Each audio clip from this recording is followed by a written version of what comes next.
Chers auditeurs, cette vidéo documentera une réalité inquiétante. Il révélera comme les personnes dédiées à votre communauté peuvent simplement disparaître sans laisser des pistes. Après avoir regardé, vous comprendrez le véritable coût du silence. Voix communautaire systématique. Si vous appréciez le courage de ceux qui défendent vos peuples, abonnez-vous à cette chaîne, laissez votre like et écrivez Voices réduit au silence dans les commentaires. Nous parlerons des disparitions forcées de militants et figures de la communauté musulmane en Chine et comment ces absences créent un vide dévastateur dans les communautés. La Chine a mis en œuvre une stratégie, disparaître ceux qui défendent leur culture et leur identité. Et quelles sont les conséquences? Les communautés entières sont paralysées par la peur et pour l'incertitude sur le sort de ceux qui ont osé parler ou simplement servir comme un pont entre la tradition et la modernité. Donc, si vous croyez en l'importance de les dirigeants communautaires et les défenseurs culturels, regardez cette vidéo jusqu'à la fin. Nous sommes en 2021. Les organisations internationales documentent un modèle alarmant dans le Xinjiang. Pendant des années, des centaines de militants, d'intellectuels, d'artistes et de dirigeants. La communauté ouïghour a disparu sans explication. Les familles ne reçoivent pas information sur votre sort, votre état ou même si elles sont vivantes ou mortes. Jusqu'à même demander les disparus peut avoir de graves conséquences. Les listes de personnes disparues se développent constamment, y compris les chiffres respectés dans tous les domaines de la société ouïghoure. Amis, avant 2016, bien que déjà il y avait des cas inquiétants, les disparitions n'avaient pas atteint l'échelle systématique qui arriverait ci-dessous. Au cours des années suivantes, le gouvernement a intensifié que de nombreux observateurs appellent les disparitions forcées, une tactique où les individus sont détenus sans reconnaissance officielle, conservés dans des endroits non clos, sans droits légaux ni contact familial. En conséquence, on estime que des milliers des chiffres importants pour la communauté ouïghour ont disparu dans un système opaque, qui nie les informations de base sur votre sort ou votre condition. Même après des années, de nombreuses familles ne savent toujours pas si leurs proches sont vivants. À cette époque, exprimer le public à la préoccupation du sort d'un manquant dans le Xinjiang pourrait entraîner une disparition similaire. Si quelqu'un était vu partager des informations sur une personne disparue, ou interroger les autorités sur son sort, il pourrait faire face à des accusations, répartir les rumeurs ou saper la stabilité sociale. Tous les aspects de ces disparitions sont impliqués dans un secret officiel. Laisser un vide d'information qui alimente la peur. Amis, les autorités craignaient, en particulier celles qui ont une articulation, leadership communautaire ou connexion internationale, puis a mis en œuvre une stratégie de retirer ces personnes en silence, sans processus juridique transparent. Le résultat a été une communauté paralysée par la peur et l'incertitude sur le sort de leurs personnages les plus respectés. Les familles de la région ont été forcées d'accepter ces disparitions sans interroger publiquement.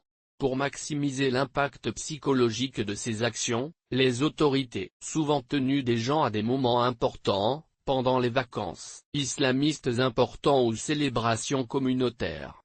Chaque famille musulmane ouïghour a appris que l'exprimer publiquement votre identité culturelle ou religieuse pourrait entraîner la disparition de ses membres les plus actifs.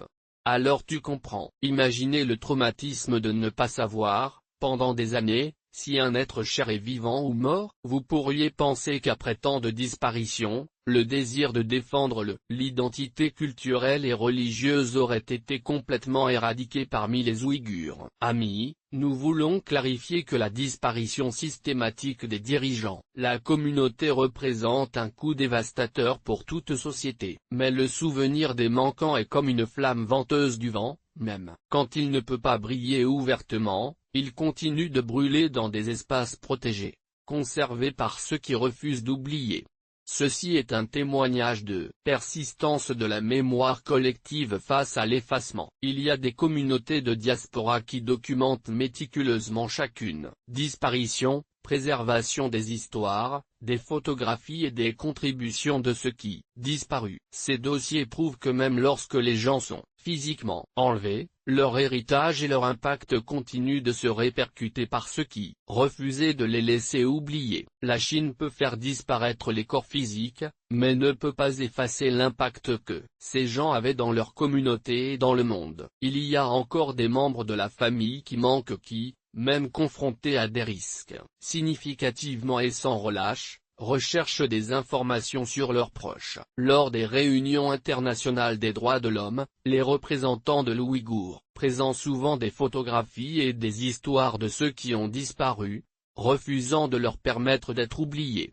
Organisation de droits de l'homme, confirmé que la tactique de disparition forcée est particulièrement dévastatrice, parce qu'il laisse les familles dans un membre émotionnel permanent, sans la possibilité de deuil ou résolution. Les amis parmi les disparus sont Hashpolat Yip, académique respecté, président de l'université. Rahil Daoud, anthropologue renommé qui a documenté Ouïghour les traditions culturelles. Et des centaines d'aimants, d'artistes, d'écrivains et de militants. Communauté. Nous aimerions partager avec vous un témoignage personnel qui, nous pensons qu'il éclairera l'impact humain de ces disparitions. Les dirigeants communautaires sont certainement des piliers fondamentaux dans n'importe quelle société islamique. Le prophète Muhammad a enseigné l'importance des chiffres qu'ils guident et ils servent leur communauté avec justice et sagesse. La Chine a démontré l'impact dévastateur de l'élimination systématique de ces piliers dans le Xinjiang. Cette affaire s'est produite en 2019. Le modèle de disparition était déjà bien établi. Le gouvernement avait détenu des milliers de chiffres communautaires sans fournir d'informations sur votre sort ou votre statut juridique. En conséquence, des communautés entières étaient laissées sans leurs voix les plus respectées et les plus directrices. Dans ce contexte, un jeune Ouïghour a partagé son expérience après la disparition de son oncle, un médecin informel respecté et un leader communautaire. Je signalerai vos mots comme ils ont été documentés. J'ai vécu dans une ville peu près de Kashgar et il a dit, tout ce que nous vivons, j'aurai mon propre mot. Il a dit, c'était un jeudi. Mon oncle Abdullah était médecin, plus de 30 ans à l'hôpital local. En plus de son travail médical, il a organisé aide discrètement aux familles dans le besoin et a conseillé les jeunes. A été respecté pour tous, y compris les officiers locaux de Han. Ce matin-là, il est sorti pour le travail comme toujours, mais jamais rentré à la maison. Lorsque nous remarquons votre disparition, ma famille était extrêmement inquiète. Nous voulions désespérément savoir ce qui s'était passé. Avec une anxiété croissante, nous avons commencé à demander avec prudence à des amis. Ensuite, s'ils avaient vu mon oncle. Personne n'avait d'informations. Quand enfin nous avons créé le courage de demander à l'hôpital, nous avons été informés qu'il ne travaillait plus là-bas. Où cela pourrait être? C'était comme s'il avait simplement cessé d'exister. Le jeune homme qui m'a dit que cela ne pouvait pas obtenir d'informations officielles. J'ai approché discrètement d'un vieux collègue de mon oncle à l'hôpital et j'ai demandé, s'il vous plaît, savez-vous quelque chose? Ma tante est dévastée. Il regarda nerveusement autour de lui et chuchotait, ne demandez pas. Il vaut mieux que votre famille ne regarde pas. Continuez votre vie normalement. Pourquoi ce silence était-il si terrifiant? Quand j'ai réfléchi plus profondément, j'ai réalisé la stratégie délibérée. J'ai immédiatement compris que la disparition sans l'explication a créé une peur paralysante que ce simple emprisonnement ne réussirait pas. Le neveu a rapporté que lorsque sa famille a finalement recueilli le courage de demander officiellement au poste de police local, on leur a conseillé de ne pas s'inquiéter des problèmes qui ne les concernaient pas, détenus ou même vivants. Après cette expérience inquiétante, la famille a découvert qu'ils n'étaient pas les seuls à vivre ce cauchemar. Toutes les familles de la communauté connaissaient quelqu'un qui avait disparu, mais a rarement discuté du sujet ouvertement, sachant que montrer beaucoup d'intérêt, cela pourrait entraîner sa propre disparition. Personne n'a osé organiser des monuments commémoratifs ou même parler de l'absence dans les espaces publics, parce que toute reconnaissance collective pourrait être interprétée comme protestation politique. Nous avons juste gardé nos souvenirs et sommes allés de l'avant. Extériorisation et Au fur et à mesure que les mois passaient sans nouvelles, la communauté sentait profondément le vide laissé par mon oncle. Les gens sont tombés malades mais ont hésité, recherché l'hôpital où maintenant les médecins en avaient remplacé les médecins ouïghurs manquants. Pendant cette période pénible, j'ai trouvé que certains gardaient petits, photographies cachées ou effets personnels de ceux qui avaient disparu. 1. L'homme âgé m'a secrètement montré un petit livre de recettes médicinales traditionnelles, écrit par mon oncle, qu'elle gardait comme un trésor. J'ai été ému par ces actes de mémoire discrète et je voulais savoir comment les autres. Ils ont conservé la mémoire des disparus. Un jour, un vieux patient de mon oncle, il m'a cherché discrètement à partager comment il avait sauvé la vie de son fils des années plus tôt, et comment il a continué à appliquer ses enseignements médicaux. J'ai été intrigué et j'ai demandé si beaucoup de gens parlaient encore de mon oncle. L'homme répondit: nous ne parlons pas ouvertement, mais quand quelqu'un utilise l'un de ces médicaments, le traditionnel, ou répéter l'un de vos conseils, est notre moyen de vous tenir au présent. Oh, les autorités peuvent faire disparaître la personne, mais elles ne peuvent pas effacer l'impact qu'il y avait dans nos vies. J'ai alors demandé comment la communauté s'est déroulée sans ces personnalités clés. Avec une triste sagesse, il a répondu: quand ils ont coupé un vieil arbre, les pousses, ils poussent toujours à partir de leurs racines souterraines. Votre oncle a planté les connaissances et la gentillesse dans de nombreux cœurs.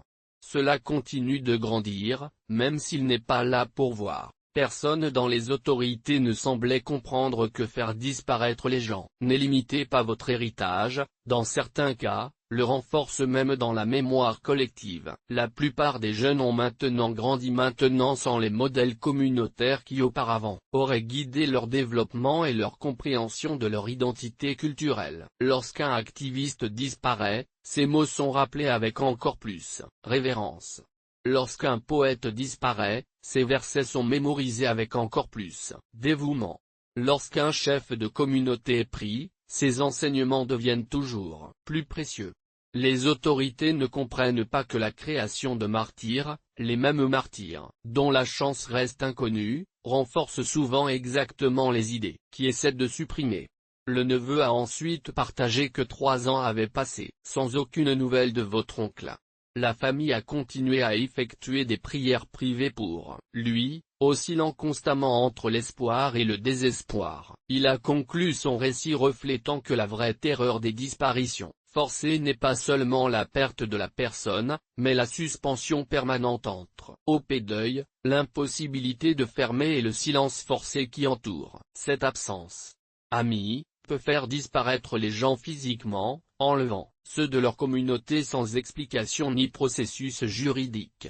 Mais l'impact qu'ils avaient, les valeurs qu'ils défendaient et l'exemple qu'ils ont établi continuent. Vivre à travers ceux qui refusent de les oublier. Amis, réfléchissant à cette douloureuse réalité, je me souviens du principe islamique que l'honorer et se souvenir de ceux qui ont fait du bien est une forme de culte, et que l'injustice, même quand il semble temporairement, n'a jamais le dernier mot. Écrivez pas oublier ou justice pour les disparus dans les commentaires. Partagez cette vidéo afin que ces histoires ne soient pas réduites au silence.